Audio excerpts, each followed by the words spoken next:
Nice. All right, and we're live. Hey, everybody, it's Anchorman here, back with another episode of the Multiverse podcast. We got a very interesting group today with a lot of good topics we want to cover. But first, let's do our intros. First of all, we got my co-host here, Fame Entertainment. Hey, what's going on, guys? Fame Entertainment here from the Inner Circle.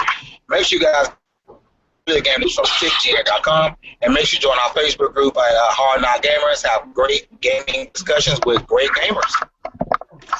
And Fame's in transit right now, so he's kind of going back and forth. Thanks, man, for at least trying to get here for a little bit. Also, I want to introduce our new other co-host, Nick. Hi everybody, it's Undead, and I'm a writer and reviewer for TickJam.com. I'm happy to be here on another wonderful Monday. Hope everyone had a great long weekend. All right, and also thanks for becoming our new co-host person. So we'll have a permanent cast of 3. Thank you for having me.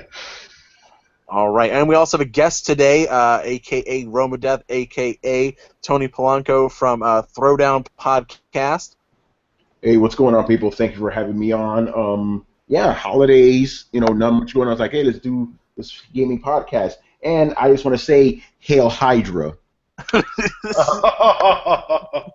Man, I was really pissed off about the cap thing, but at the same time, I was like, that Hydra keychain in my pocket felt so good all of a sudden. I was like, yes, everyone's coming over.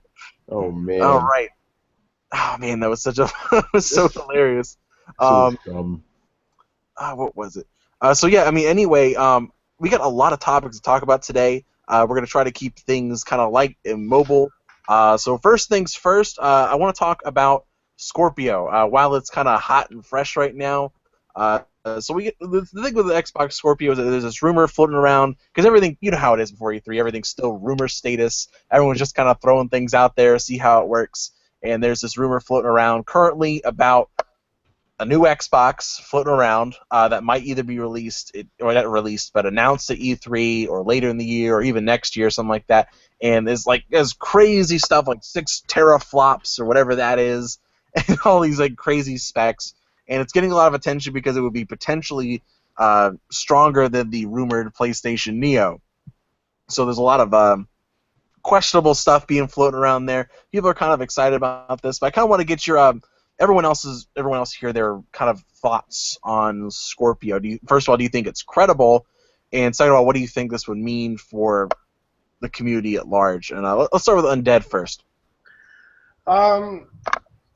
I don't know. I have mixed feelings about the whole thing. Like, obviously, I don't think it's going to be as powerful as everyone's hyping it up to be. Or let me rephrase that. If it is as powerful as people think it's going to be, I think people need to get realistic realization on how much the cost is going to be. These aren't going to be $400 consoles if they're running as heavy as everyone says they're going to be. But I don't know. There's not enough information to really base an opinion on. Like, there's some of the hype people on both sides have kind of taken the idea running. So there's really no. I don't know. I don't have enough information to really base an opinion on. Would I buy an Xbox Scorpio? Probably. But I want to wait and see till we actually get actual confirmation from Microsoft on what the actual specs are and what their game plan is with the whole system in general. Mm-hmm. What about you, Tony? What do you think? Oh, man, I got a couple things to say here. Okay, obviously all this is still rumor right now, so nothing could be, like set in stone. But I do find it funny how people, on both camps, Xbox fans, PlayStation fans, they're both comparing the Neo to the Scorpio, and I'm like, you're literally comparing 2 consoles that don't exist. That's insane. They're like literally battling. No, this one's more powerful. This one's more powerful. You don't know which one's more powerful. It seems completely insane to me. And I'm going to give you guys a little bit of a sneak preview of my upcoming editorial. No one's talking about this. What if the Scorpio is not the next version of the Xbox One? What if it's just the next Xbox? Like, if this thing is literally like 6 teraflops, right, which is 4 times more powerful, and it's coming out in 4 years, remember, the original Xbox was only around for 4 years, it would actually make more sense if it's just the next-gen Xbox to me, So Yeah. I'm kind of, I'm not saying it's 100% true because, again, we don't know, but it makes sense to me that Microsoft, let's just be honest now, they didn't have a very good generation, right? That word of mouth, that bad word of mouth they had at the beginning is still lingering. Why not just cut yourself off from that, start fresh, be humble, give gamers exactly what they want, and don't. I think people will forgive them, if they just start fresh with them. I think a lot of people hop on board. So I think it would actually make more sense if this is the Xbox 2, just for the sake of argument, it's called the Xbox 2. You start fresh, and then you have iterative consoles from that point on. Yeah, we actually had this discussion earlier about how it could be taking this mobile market spin. Maybe not so much like having a release every year, maybe every other year. Like Yeah. I was thinking more of like instead of just doing a traditional console cycle where it's like, okay, we wait 5 years, we wait 7 years, something like that. You do something every 3 or 4 years now, and what you do is you say, okay, all your previous games will work on the new hardware, and even some of the new games that are going to come out later, they're all going to work with the last gen hardware. But eventually, we're going to phase out the last gen hardware. So, like theoretically, let's say if they had this game plan back with when the 360 came out, they would say, okay, your Xbox original Xbox games would work with 360, and even the games that are coming out for 360 would work on the original Xbox, but they wouldn't be as that good. But eventually, when the Xbox One comes out, we're going to phase out the original Xbox, and the 360 games are still going to work on Xbox One, and the Xbox One games will work on 360 till eventually the next one comes around. Yeah, I mean, I'm glad you said it because I think that's the only thing we could say probably for certain. The Xbox Scorpio, right, will be able to play Xbox One games. I think that's for fact now. Oh, definitely. I think that's pretty much confirmed at this point, because given the fact that Phil Spencer and everyone else has kind of kept throwing little tidbits out to people, reminding them like, hey, yeah, we want to make sure forwards and backwards compatibility is a thing. Yeah, So exactly. I think that's probably a. And then, just to You're hop on the PS4 Neo real quick, I just want to say this because you know me, I my preference is PlayStation, right? But if the Neo comes out this year, I'm not gonna hop on board. The Scorpio coming out 2017, I'll hop on board with that. I think that's enough time between systems. I think releasing the PS4 Neo now is a little bit too early for my personal taste. I would just wait. Me too. I would rather wait till next year. Yeah, next year fine. This year, no. That's crazy. Yeah, I can 100% say with all certainty that if either one of them tried to come out and say, this is releasing holiday 2016, I'm 100% not going to support it. Yeah, especially if VR's coming out this year too. It's like, which is it, Sony? No one's going to be buying both of these things. Yeah, $800. You're asking people to spend $800, not including any games yet. Yeah, that's assuming a $40 price point as well. But console gaming's cheaper than PC. Remember that. Man, not in that case. Man, I don't know about this. I'm just, like I said, it depends on how it's presented. It could work if they do it correctly. If they don't try to say like, hey, next gen starts now, and like screw the last gen stuff. We don't care about that going forward. Here's what's gonna work. Like you wouldn't sell me on that. And like for me, I'm still gonna wait. Like even if they do come out with if the Scorpio did come out this year, theoretically, I probably still wouldn't buy it. I'd probably wait a little bit, mostly because I felt like I kind of got burned in the first 6 months of owning a console. 'Cause I did get mine relatively close to launch, and I felt a little burned by that because there just wasn't much to play, and we were just waiting. Like, okay, here's Battlefield. That's pretty much it.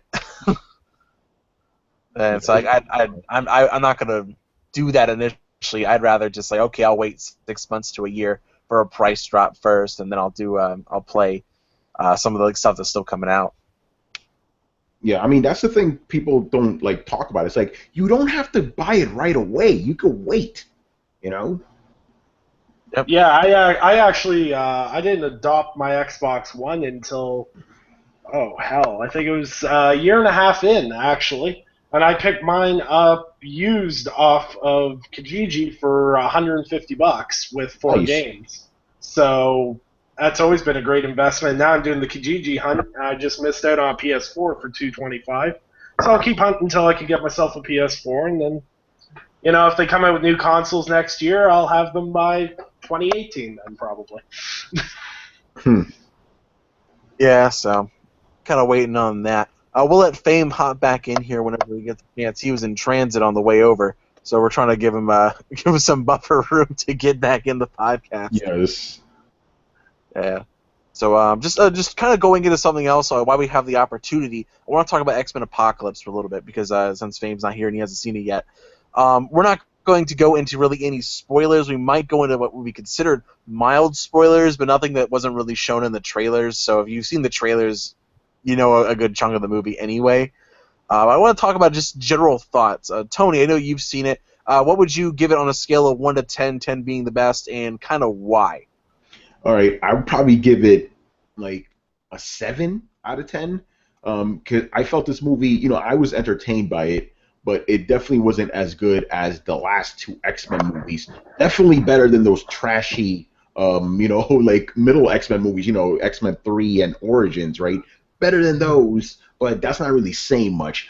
Again, not really spoiling anything, but oh yeah, and I need to say this: Lightyear's better than that piece of shit Batman versus Superman. It just needs to be said.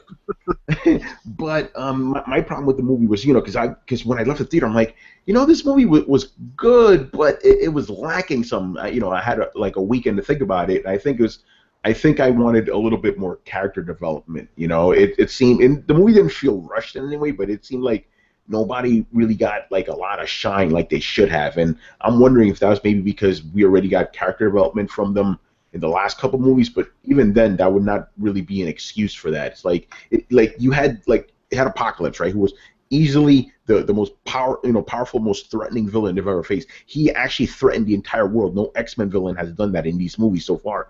But it didn't feel like things were like high stakes. It didn't feel like as enormous as it should have. It lacked that certain like, oh shit, things are getting real now. It was missing that, you know. But that's the main reason I'm not docking at a couple points. But I still enjoyed, you know, just seeing the X-Men being X-Men, because you don't get that in the comic books anymore. Like in the comic books, they're so muddled with all this other shit with Inhumans and all this other stuff. Like you don't get to see the X-Men, you know, being X-Men. You know, Xavier, Magneto. You know, a world that hates and fears them. You don't really get that in the comics anymore. So I appreciated the movie gave me that, but at the same time, it was still missing something. Yeah. Like I had a similar problem with it in that it was just, I don't know. I think there needs to be like a sad Oscar Isaac meme, like go along with the Affleck meme, because it was just like, on paper this was great for his career, because honestly before Star Wars I never heard of him before. Yeah, I had never heard of Oscar Isaac before, but he did a good job with what he was given, and it's not his fault. He did what he could, but it's just, it wasn't there just yet. Like the thing I love the most about the movie, like for me, like my score, I gave it like a 6.5, maybe a 7 out of 10, depending on how I feel that day. But this one, I liked it. I really enjoyed it, just because of like the little character development moments. There's even like a small joke, and like I said, there's a mild spoiler. They walk out of Return of the Jedi, and they make this joke, oh, the second one's always better than the third. And it's kind of hilarious to look at it, because this is technically the third in this mini trilogy. So it's like, all right, they understand this is not that good. Yeah. So the funny thing is, I think they threw that joke in there to make fun of X-Men 3, but it's like, you could be talking about this movie too, guys. You know? Yeah. But I thought it was overall, like, I liked it, but there were two big things. These are the two big reasons I hated the movie. Well, not overall, just these are the two reasons I really had a strong disdain towards the movie. First off, the lesser of two evils, Jennifer Lawrence. For whatever reason, they keep giving her such an inflated importance in the movie. They give Mystique this importance, even though in the comics she's not a good guy. But they keep trying to cast her as a good guy. It's like, oh yeah, Mystique, who was a mercenary and who was kind of a jerk. Yeah, we're gonna make her likable and kind of good, just a little swayable either way. Like in Days of Future Past, this was a bigger offense, but in this one, it's just like, why is she here again? Like, why? Because it's fucking Jennifer Lawrence, man. I guarantee you, if it was a different actress, it would be Mystique. She would be blue the entire time. Yeah. You know? And that's the big thing she's always complains about. She was like, oh, I hated the blue makeup, and so as a result, she has maybe 3 minutes of screen time the whole movie in the blue makeup, like, Yeah. barely. Yeah, Like, it's he yeah, doesn't do much with it though. it's stupid. It's like just put her in, give her some like augment her skin with computers or something. You know what I mean? Give her a blue tint. you know? Yeah, it's not even like it's not. We're not even talking like the full skin suit here. Like most of those times, it's just her face. Yeah, She's in exactly. this suit, and it's like, all right, well, that's dumb.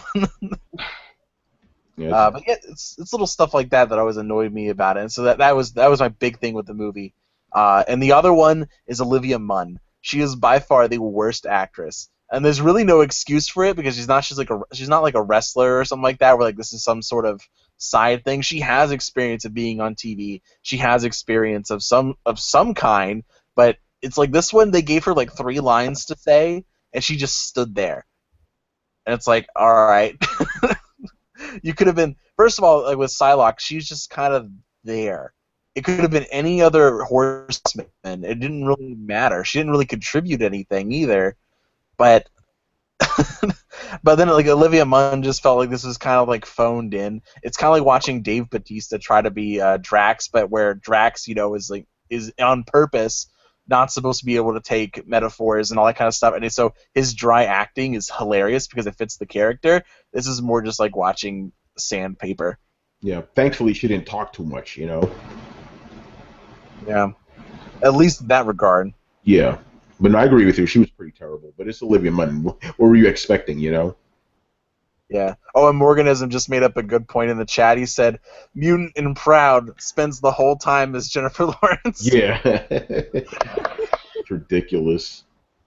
I did have one tiny complaint about Cyclops' power, but I'll leave that alone because I don't want to spoil anything. It's just like, you guys, you've got it right in the other movies, and his power is clearly laid out in the fucking comic books. Well, how are you getting it wrong?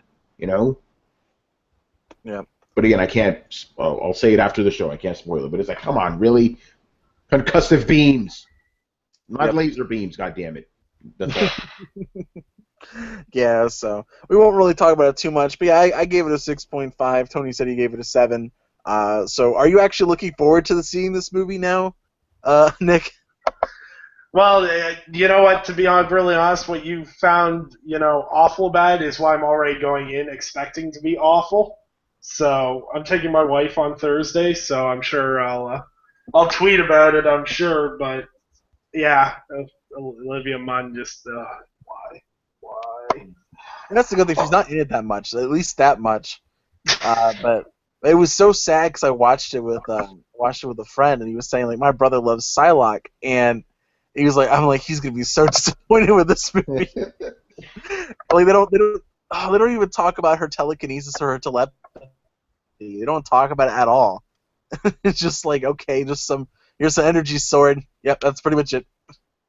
What? Yeah. Oh, Look it up. I'm gonna need to bring a ball of Tylenol with me. No, but like, in all seriousness though, I really did like what's her name who played Jean Grey. I thought she did pretty good. Yeah, I was surprised. I mean, she's on Game of Thrones. She's okay in that, but she doesn't really do much on the show. So I was not sure, how she was going to be as Jean Grey. So yeah, she actually did a good job. I was surprised. Yeah, when you got the main X-Men, it was Nightcrawler, Jean Grey, and Scott. I was like, all right, I like this. This is good. I like it. That is probably where you're going to get most of the enjoyment out of this movie. Yeah. Not to spoil too much, but I did like how they kind of changed Cyclops' personality a little bit because you know how he is. He's always that straight-laced kind of guy, always following the rules. And this one, it's like, fuck it, let's leave the X-Mansion. This place sucks. Yeah. I'm like, okay, that's kind of cool. He is a little bit younger, though. He's a little younger than Scott was, at least in terms of the legalistic Scott. Yeah, but think about it. The original X-Men. He's around the same age as that, and he was all straight-laced there too. Yeah. I think they're gonna make him a little more straight laced towards the next movie, if there is a next movie. Yeah. But speaking of which, I kind of wish they would pull like what they did with the all new. No, not all new. Is it all new? Basically, whenever in the comics they have this thing where they bring the original X-Men forward into the modern day. And I wish they would kind of do that. But this would be a really dumb way to suddenly integrate the Fantastic Four and the X-Men into the Marvel Cinematic Universe. Yeah, I see what you're saying. You could just do some random thing like, oh, the Fantastic Four, Reed Richards creates an interdimensional portal, which he's already done, and they go through it one more time where there's some screw up, and it takes the X-Men and the Fantastic Four into the MCU, and they don't have to establish anything, and then you're like, wait, Quicksilver, what's he doing back here? And they don't have to say anything. Yeah, other dimensions. Sorry, yeah, busy stuff happened. Yeah. All right. What up, guys? Oh, there you are. There we go. We're waiting for you. Hey, sorry about that. All right. So, what do you? We're going back a little bit. What are your thoughts on Scorpio? First of all, what do you think this rumor is even credible? And then after that, what are your thoughts about the implications of such a thing? Number one, it has to be true. There's no way. Microsoft has to end the notion that it has the weakest console on the market. I don't believe it'll be just monsterly powerful than the PS4 or the PS4 Neo per se, but I will say it will be on par with it at the very least. At minimum, it will be on par. If it's more powerful, it's perfect. But I said it has to be true because Microsoft has to have the notion that the Xbox is the weakest console on the market. It has to stop Digital Foundry from coming out every week and just completely crapping on the Xbox One. But I think it's true. And I think the implications of it will move more console just because the casual mind, the casual gamer, looks at I want the best on the market, the best, most powerful console on the market, and that will be the Xbox One Scorpio if it's true. But at the same time, Microsoft has to begin to deliver on games. If they don't deliver on games, all that power is pointless. We were thought to believe, we get a lot of feedback from somebody. We were thought to believe that there were supposed to be a lot of games coming out this year, and that's the reason why so many games were pushed back. Well, this year came, and we've really got any sort of exclusive or console exclusives per se on the Xbox One. So if it's true, that's great, but it won't be enough alone. Power won't be enough alone to sway people to go out and buy that console. They have to deliver on games, which is most important. That's way more important than power. Mm-hmm. Also, I want to say sorry about the feedback. The AC in our house blew up a couple days ago, and so it's a fans on 24/7 nonstop. So sorry cool, about that. Man. Yeah. All right. So that's pretty cool. So we talked about X-Men Apocalypse just for a little bit, mostly in regards to Tony and I have both seen the movie. We wanted to kind of give our thoughts about it. Fame, have you either seen it or do you even intend to go see it? Yes, I intended to go see it. I was supposed to go see it this past weekend, but I just got ridiculously busy with a lot of things. My hope is to go see it by this weekend. So hopefully by next Monday, I better give my thoughts on the show, on the movie. All right, we'll do something about that. So yeah, we got a couple other topics to talk about today before we kind of wrap it up. So also, I want to talk about Suicide Squad for a minute. We had fan reactions to Suicide Squad, but before we get into that necessarily, are you guys excited to even see this movie? After Batman and Superman, I'm so down on this DC cinematic universe. I'm gonna see it, but I can't say I'm excited for it. I don't trust them now. Like, I was already skeptical to begin with. Then I saw Batman and Superman. Like, yeah, you guys don't know what the fuck you're doing. Like, I know that they got Jeff Johns in there now, but this was made before his tenure, so I'm not sure. And then all those reshoots they did, to change the tone of the movie. I don't know. I really don't know, man. Like, again, I'll go see it, but I don't know if this movie is going to be any good. I'm expecting it to be a disaster. Mm-hmm. What are your thoughts, Fame? I don't expect it to be a disaster. The reshoots did bother me, how they got scared off of what they were going to put just to make things funnier. DC doesn't have to cater to the, I don't want to say children, but DC, I like the serious side of DC. I like how Batman vs Superman wasn't funny every other scene. Like, I like that. I like that about the thing. Suicide Squad in general doesn't really get me excited. I'm more interested to see what they do with Batman. I know he's gonna have a small role in it. I'm more interested to see what Batman role in Suicide Squad is more than anything else, and to see what Jared Leto does with the Joker. Other than that, I too much don't really care. I just want to see where they go with the Joker going forward. if this is the Joker they're going to use throughout these next, DC cinematic movies or whatever, throughout the Batman's new trilogy or whatnot, if this is a Joker they use, it'd be interesting to see how Jared Leto pulls this off and to see where they go with this. Yeah, other than that, not too much though. I'm not really excited to see the movie. Though I will see it within the first week or two. It's not like Civil War where I had to see it the opening weekend. So yeah. All right, what about you, Undead? I'm going to just go ahead and say, people can write this down and quote me on this one. I'm already going to predict the score on this movie. It's going to be between 6.5 and 7 out of 10. Because it has potential to be good, but I think that there's going to be something that's going to be wrong with it. I don't know what it is. They're either going to screw up a couple of the characters, or I just find with DC, if they have too many characters in there, they always misstep with one of the characters. And with the amount of characters that are in Suicide Squad, they're going to mess something up, and you're going to upset different groups of DC fans with depending on which role. Like, some people don't like Harley Quinn, some people don't like Will Smith's role, some people don't. It's one of those things that they've got so much power in it, and there's going to be people that aren't going to like the new direction Joker is. But I personally am looking most forward to Suicide Squad because I want to see Jared Leto's Joker for the simple reason is that I remember before Heath Ledger played the Joker, everyone was like, oh, Heath Ledger can't play the Joker. It's going to be the worst movie ever, and he turned out to be one of the best Jokers of all time. So I just want to see where it ends up. I'll go and see it because my wife's like one of the biggest DC fangirls in history, and there's no way I'm going to get out of not seeing it either within the first 2 days of its opening. But like I said, probably I'd ballpark it 7 out of 10 is what I'm going to probably aim for. Yeah. Actually, for me, I'm excited for the movie. I want to see it because it's something DC hasn't done yet. It's something where DC, this is kind of like completely uncharted territory for them.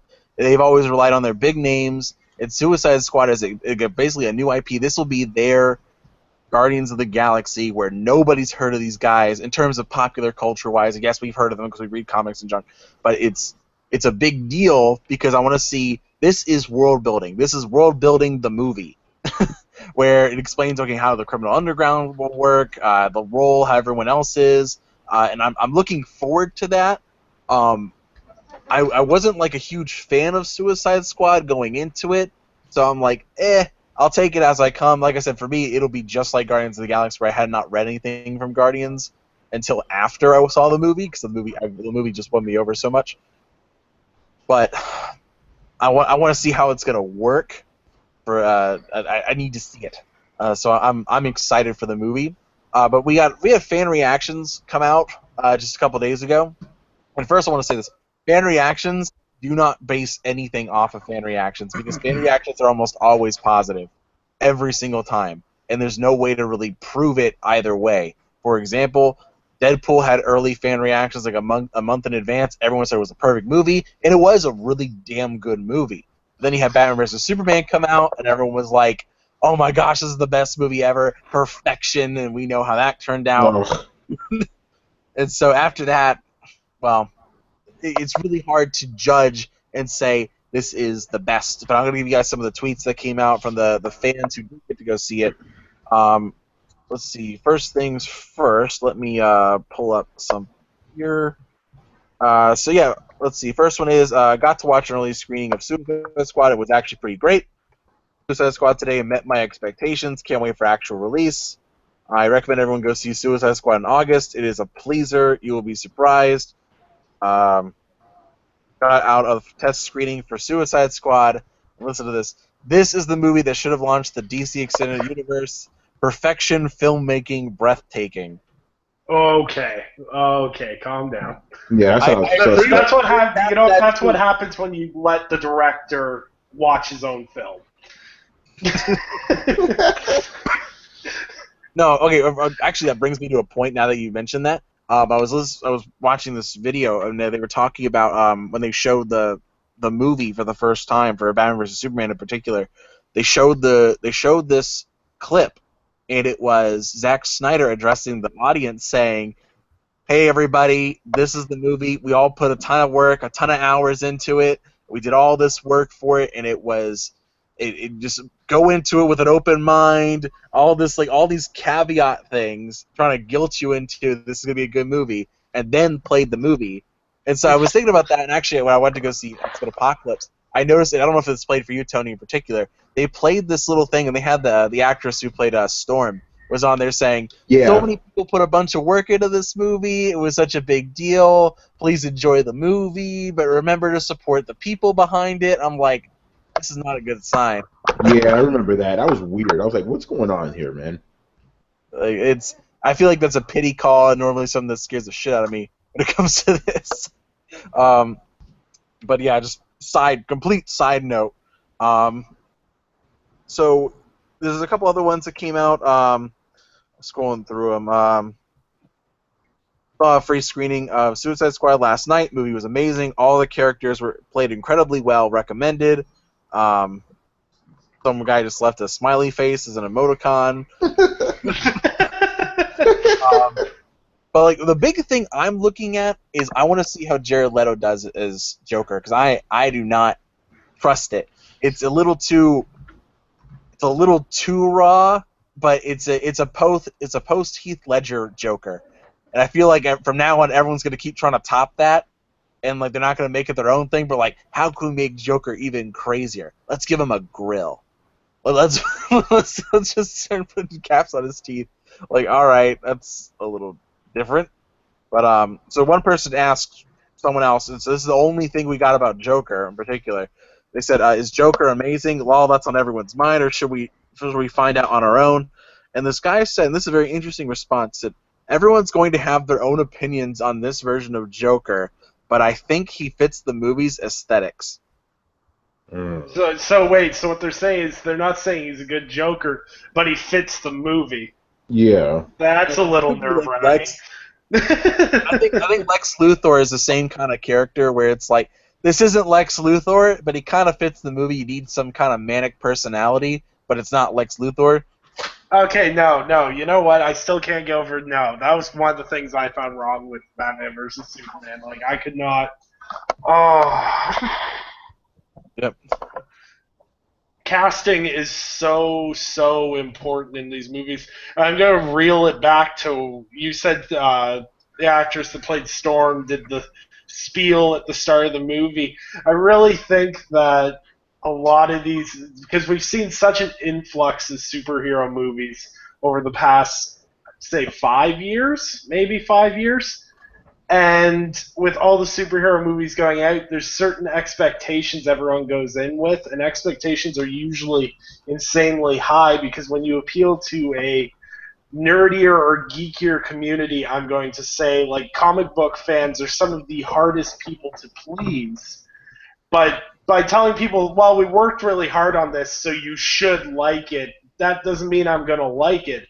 Depends how much you butcher the source material, who you casted for the roles. Like, casting is probably like 80% of what people fight over in superhero movies, usually. Am I wrong on that, or no? People flip out about that kind of stuff pretty frequently. I would say that's a major fighting point. Everyone cried that Heath Ledger couldn't do Joker, and he was great. Everyone cried and said Ben Affleck can't do Batman, and he was freaking awesome. But I think that's also a problem. We also focus on the wrong people. Like, yeah, let's complain about Ben Affleck being Batman, but kind of gloss over Jesse Eisenberg. No, Yes. Well, to be fair, I gave them both shit. I didn't think either was that good, but Jesse Eisenberg was worse than Ben Affleck, though. Yeah, I was going to say Jesse Eisenberg. I was sitting there going, you stole Facebook, you son of a... I haven't been able to walk past him since that Facebook movie. So. Yeah, and then it made it worse because apparently they were going to get, I forget the guy's name, Walter White. They were going to get him. Yeah, they were going to get... And then they were like, oh, yeah, let's get a younger Luthor. Oh, but since we're getting a younger Luthor, we have to change the way he acts. It's like, you motherfuckers, man. You could have had the perfect Lex Luthor, and you ruined it.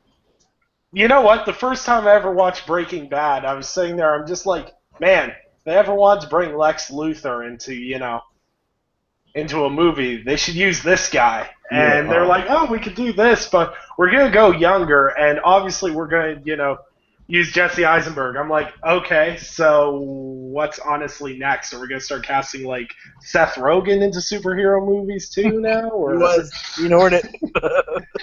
oh yeah, I forgot about that. Oh God. Never mind. Moving on. All right, yeah, moving on. We got one more topic we want to cover tonight. We don't want to spend too much time for everyone else. This is Memorial Day. People got stuff to do. All right, I got one more thing. For those of you that have been following gaming for a little while, you may have heard something called Payday. Payday is a co-op heist game. I guess the best term for it. Payday 2 came out, I think it was 2013. It was right around the same time as GTA, so it got completely eclipsed. And then they did a re-release on Xbox One and PlayStation 4, and there was a lot of problems with it because it was a collaboration between a group called 505 Games and Seabreeze, which is owned by Overkill. And Overkill and 505 kind of argued about a lot of stuff, and they kind of shared the IP. And what happened, I think it was last year in particular, they added a bunch of microtransactions to the game, and it pissed off everyone. There was like a petition, there was a whole thing, and everyone caused a big stink about it. And we actually have an announcement that happened just today. They're going to be removing all the microtransactions now that Overkill now has the complete rights over Payday 2. So they're going to be removing all the microtransactions, apologizing, giving out free stuff, and all that good stuff. And Fabe, I know you and I played this game a lot. What are your thoughts about this? It's about time because Payday is such a great game, but it's so broken. It's a mess, dude, and it sucks that this may not bring me back to the game. You know, this should have happened months ago, months and months and months ago. At this point, I don't think they can even sway me back to the game. At this point, it's time. I won't probably back into the next Payday game if they're making another one because it's almost like too little, too late for me. You know, this is great that this is finally happening, but it's almost too little, too late for me, which is unfortunate because it was a really fun game back on 360. But this iteration, this on next gen, is broken. I know PC plays okay, and the microtransactions and all that crap it's complete crap. It's just too little, too late for me. I'll wait for the next game. Wow. I know you said something about this, Nick, in particular. That you said you had the game, but you never played it. I played me and my three friends played the heck out of it on 360, and then when I upgraded to Xbox One, my one friend upgraded to Xbox One with me, but the other two guys went to PS4. So me and the other guy, we ended up getting Payday 2 on the Xbox One. Then me and him got into a disagreement over some stuff in real life, yada, yada, yada. We're not friends anymore. So I never really had anyone to play it with, and as anyone knows, playing Payday with randoms that's a headache. So, like, it's saying installed on my console, and I haven't really had a chance to play it. To be brutally honest, I didn't even know there was microtransactions in the game. That's how disconnected I am from it. But now that there isn't any and they're giving away free stuff, maybe I'll try to go back to it. Maybe I'll tweet out something about it, try to see if I can rustle up some people for some Payday 2 this week or something and do a stream or something.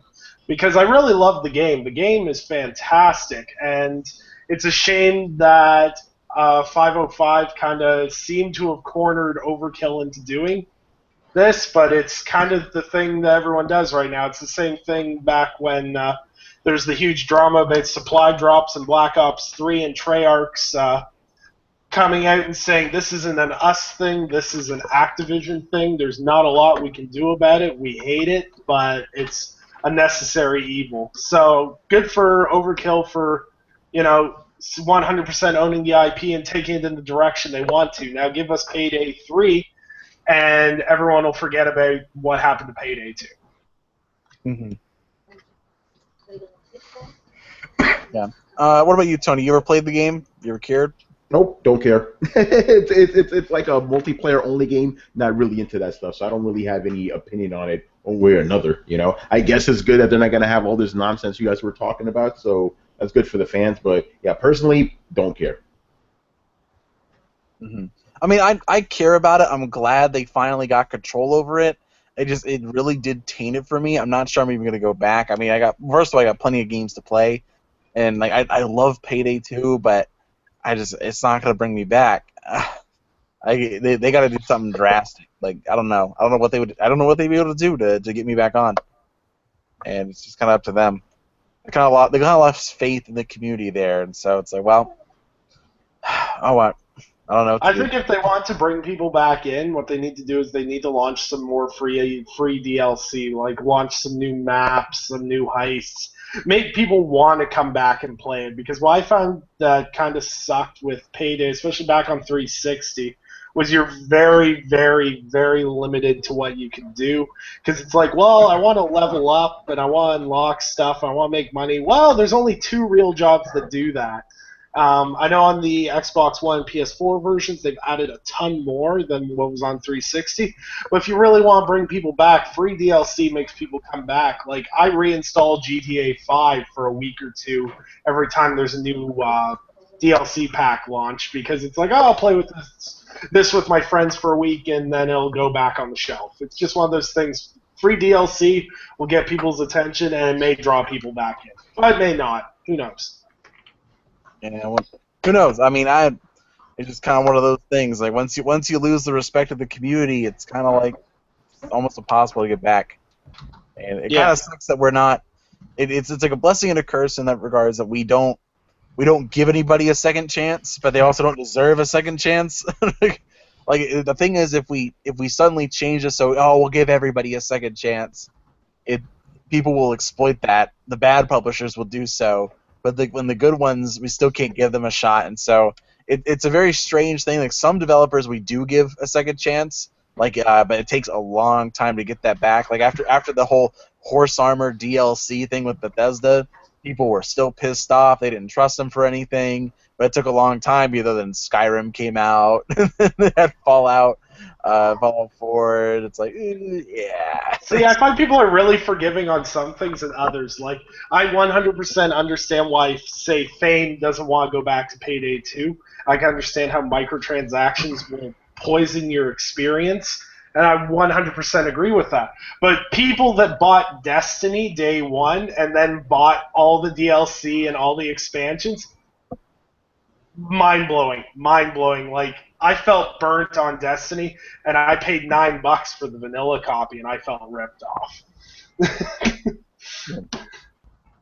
All right.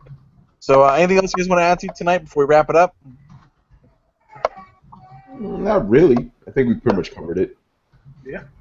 All right. So we'll wrap everything up here, guys, and I'll talk to you guys later. So first off, we got Fame here.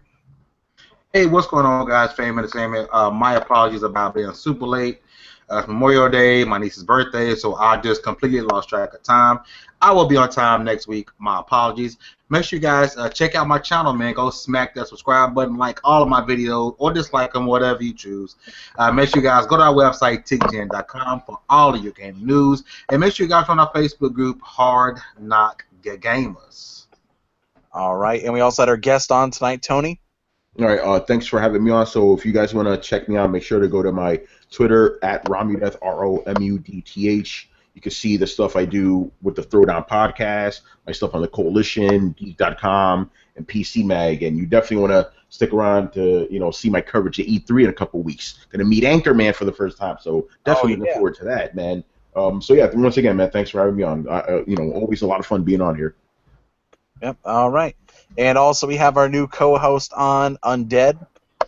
Hi, everybody. It's Undead. You can follow me on Twitter at Undead3XVI. I've got more articles coming out this week. Got a review that I'm working on tonight. Well, I was going to be working on tonight, but my wife took my Xbox to her parents, so I'm Xbox-less. So tomorrow I'll get to work on a review. That'll be coming on tickgn.com. Remember, if you want all your most recent news and rumors, don't forget to follow us on Twitter, everything else. All right. And this has been Anchorman signing out. Hope you guys have a great day. And remember, this is Multiverse Podcast, the greatest podcast on Mondays. See you guys later.